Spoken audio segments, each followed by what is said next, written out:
आपके सामने एक हाइपोथेटिकल सिचुएशन क्रिएट करता हूं। आपकी चेस्ट में हल्का सा पेन हुआ, आपको कुछ डाउट हुआ तो आप डॉक्टर के पास चले गए। डॉक्टर ने आपका ब्लड प्रेशर चेक किया, बाकी टेस्ट किए, और उसके बाद आपको उसने सजेस्ट किया कि मुझे लगता है कि आपके हार्ट की किसी आर्टरी में कोई ब्लॉकेड है, तो हम जरा थोड़े और टेस्ट कर लेते हैं। वो सब किए और उसके बाद आपको बताया कि आपकी एक या दो आर्टरी जो हार्ट की हैं उसमें एक्चुअली 30%, 40%, 50%, कुछ भी, जो भी वो डायग्नोसिस करेगा बेस्ड ऑन दैट, वो आपको बताएगा कि इतना परसेंट ब्लॉकेज आपके पास है और आपको अभी स्टेंट लगवाना पड़ेगा, और जल्दी लगवाना पड़ेगा, क्योंकि it can be life threatening as well, which is a real situation. अब मैंने तो ये एक्चुअली एक हाइपोथेटिकल सिचुएशन क्रिएट की, लेकिन एक्चुअल में कितने लोगों के साथ आज ऐसा हो रहा है कि डॉक्टर के पास जा रहे हैं और उनको फिर सरप्राइज हो रहा है, अरे मेरे हार्ट की आर्टरी में blockage, unbelievable, but the fact is it is there. किसी भी डॉक्टर के पास इतना टाइम नहीं है कि वो आपको एक एक चीज एक्सप्लेन करे। So as I explain to you in detail, ये एक नॉर्मल आर्टरी है जो आप देख सकते हैं, इसका ये सेक्शन है, ये इसका ल्यूमेन है जिसके थ्रू ब्लड जो है वो पास होता है, ब्लड फ्लो। दूसरी ये आर्टरी है जिसमें एक्चुअली ये प्लेक डेवलप हो रखा है। प्लेक अपने आप में एक डायनामिक सी सिचुएशन है, यानी कि वो बढ़ता रहता है, और अगर आप उसको ढंग से मैनेज करें अपने लाइफ स्टाइल को, तो वो धीरे धीरे कम भी हो सकता है। और अगर बिल्कुल ही सिचुएशन एक्यूट हो जाए तो ऑब्वियसली फिर डॉक्टर को वहां पे स्टेंट लगाना पड़ेगा, जो कंप्लीटली एक मेडिकल प्रोसेस है। अब आप देखिए, ये आपको समझ में आ गया, तो फिर अब आप इधर देखिए कि ये बनता कैसे है। पहले तो आप ये समझ लीजिए, अगर ये ल्यूमन है तो ये एक प्लेक है, दिस इज द प्लेक, और ये एक्चुअली लो डेंसिटी कोलेस्ट्रॉल इसका मेजर पार्ट होता है। लो डेंसिटी कोलेस्ट्रॉल कहाँ पे प्रोड्यूस होता है? आपके लीवर में, और जाता कहाँ है?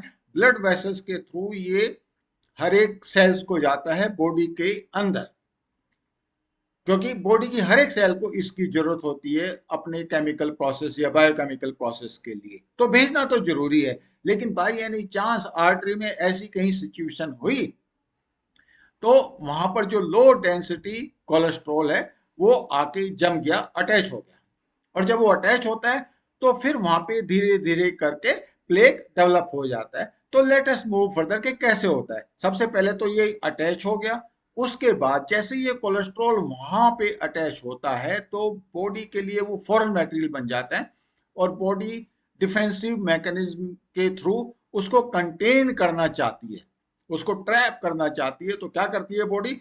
वहां पे WBC, व्हाइट ब्लड सेल्स को भेजती है, और इन्फ्लेमेशन सेट इन हो जाता है। अब उसके बाद आप देखेंगे कि जो कि उसको बॉडी की रिक्वायरमेंट है कि उसको उसी जगह रखना और लिमिट करके रखना कि जिससे वो ज्यादा डैमेज ना कर पाए, तो जो मसल सेल हैं आर्टरी की, वो उसके ऊपर एक कैप बना लेती हैं, और जब वो कैप बना लेती हैं तो उसका फर्दर लिमिटेशन हो जाती है। अब ये जो शुरू में जो प्लेक है ये सॉफ्ट होता है, और उसके ऊपर कैप है जो आर्टरी की जो मसल सेल है उसने बनाई है। तो अब इसके साथ प्रॉब्लम क्या है कि जो आर्टरी की जो वॉल के ऊपर ये प्रेशर डालता है, और बाई एनी चांस किसी को अगर सडनली हाई ब्लड प्रेशर हो गया तो जो आर्टरी की वॉल है उसको वो रप्चर कर सकता है उस जगह, और वो एक्चुअली ऑनेस्टली वो फैटल भी हो सकता है। और हार्वर्ड मेडिकल सेंटर कहता है कि 3 आउट ऑफ 4 हार्ट अटैक्स इसी तरीके से होते हैं। तो ये सिचुएशन है। बाई एनी चांस अगर ब्लॉकेट जो मैंने आपको बताया जिसका डेवलपमेंट प्लेक और उसके बाद ब्लॉकेट, तो ये बड़ा भी हो सकता है, और जैसे जैसे टाइम निकलता जाएगा तो फिर क्या होगा, इसके ऊपर फाइब्रस टिश्यू डेवलप हो जाएगा, और उसके बाद ऑब्वियसली आर्टरी जो है वो अपना काम नहीं कर पा रही, तो डॉक्टर के पास कोई भी चॉइस नहीं रहती, लेकिन वो बोलता है कि भाई आप स्टेंट डलवा लीजिए, और फिर आप वही प्रोसेस आप फॉलो करते हैं। ये मैंने ओरिजिनल उनका जो आया है हार्वर्ड मेडिकल सेंटर का, ये यहाँ पे दिया है जिससे आप देख सके। कुछ लोग होते हैं जिनको इंटरेस्ट रहता है देखने में, they can have a look on this, it is good. अब बात ये हुई कि आफ्टर ऑल इसका ट्रीटमेंट क्या है। ऐसी सिचुएशन हम अपने साथ क्यों होने दें? इज इट पॉसिबल कि हम इसको अवॉइड कर लें लाइफ स्टाइल में चेंजेस के through? Yes, it is possible to reasonable degree, और उसकी फिर हम बात करते हैं। तो पहली बात तो, बाई एनी चांस अगर ब्लॉकेट बड़ा हो गया, डॉक्टर स्टेंट नहीं लगाया, मगर मेडिसिन का ट्रीटमेंट उसने किया, और वो मेडिसिन वो होती हैं जो लो डेंसिटी कोलेस्ट्रॉल के प्रोडक्शन को कम करती हैं लीवर के अंदर। ये स्ट्रिक्टली मेडिकल इश्यू है जो आपको डॉक्टर की एडवाइस के अंदर करना चाहिए। अच्छा, उसके बाद अब low density cholesterol after all एक तो लीवर में बनता है, दूसरा डाइट के थ्रू आता है। तो ये दोनों चीजें डॉक्टर को आपने बतानी है, डॉक्टर आपको बताएगा कि कैसे कैसे आप इसको कंट्रोल कर सकते हैं।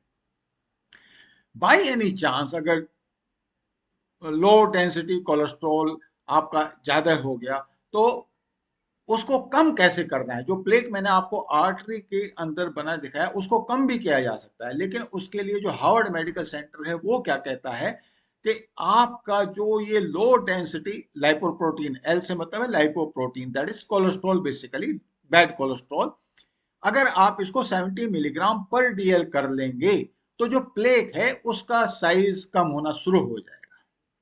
है ना इंटरेस्टिंग बात?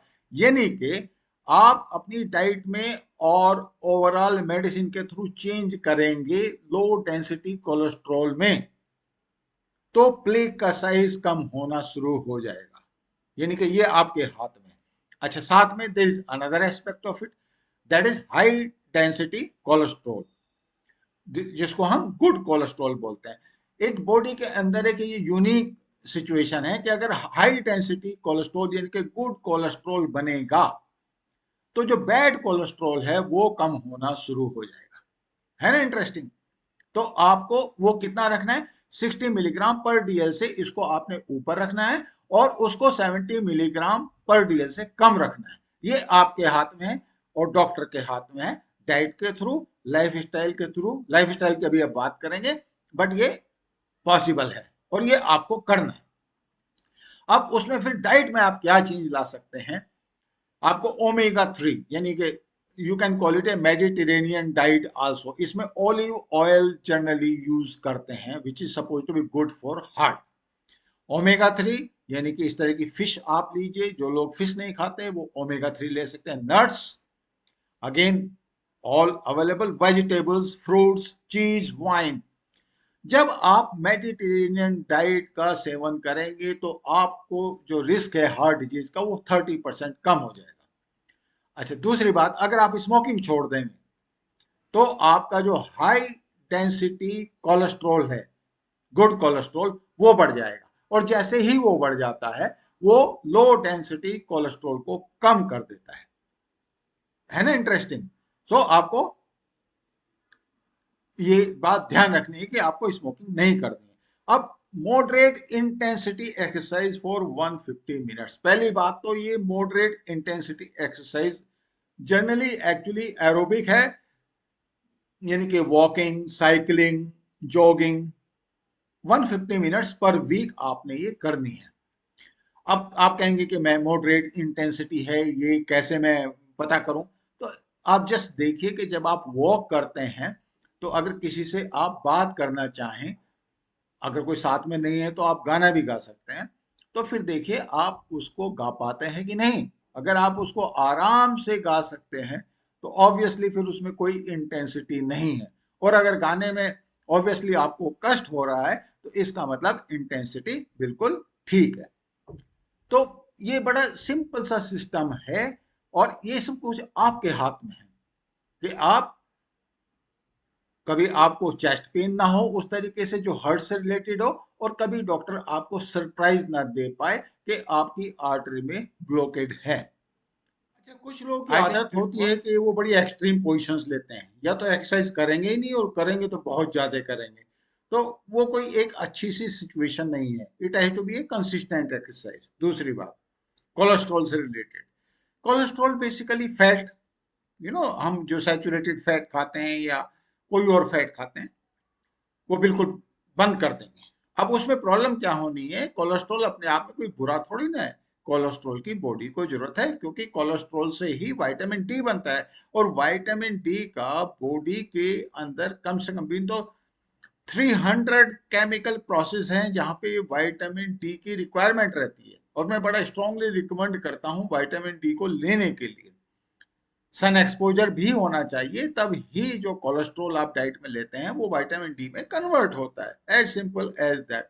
दूसरी बात, तो विटामिन डी तो आप कम कर नहीं सकते। और दूसरा, कोलेस्ट्रॉल रिलेटेड है टेस्टोस्टेरोन प्रोडक्शन से भी। और टेस्टोस्टेरोन का आपको पता ही है, ये मेल हार्मोन है और इसका रिलेशनशिप एक्चुअली आपके ड्राइव और फोकस से भी है।